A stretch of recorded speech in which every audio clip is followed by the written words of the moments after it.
জান্নাত আর জাহান্নামের মধ্যখানে একটা পাহাড় আছে, আরাব পাহাড়। কোরআনে একটা সূরা আছে সূরাতুল আরাব। বাবাজি তাদেরকে বলা হবে আরাববাসী।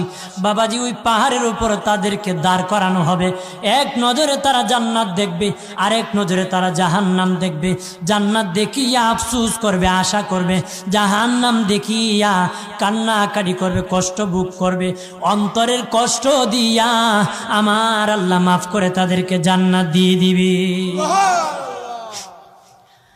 নবী বলেন আয়েশা রে, 2 নম্বর পরিচয় আমার উম্মতের আমলনামা ডান হাতে হবে। যাদের আমলনামা ডান হাতে হবে রে আয়েশা, 3 নম্বর পরিচয় তারা আমার উম্মত।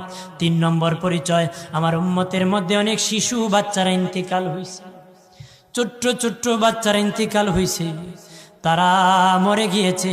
হাসরের যেদিন কায়েম হবে সেদিনই জান্নাতি শিশু বাচ্চারা আমার উম্মতের সামনে দৌড়াদৌড়ি করবে, খেলাধুলা করবে। যাদের সামনে শিশু বাচ্চা দৌড়াদৌড়ি করবে তারা রাসূলুল্লাহ, আমি রাসূলুল্লাহর উম্মত। তারা এটা হলো আমি রাসূলুল্লাহর উম্মত। 3 নম্বর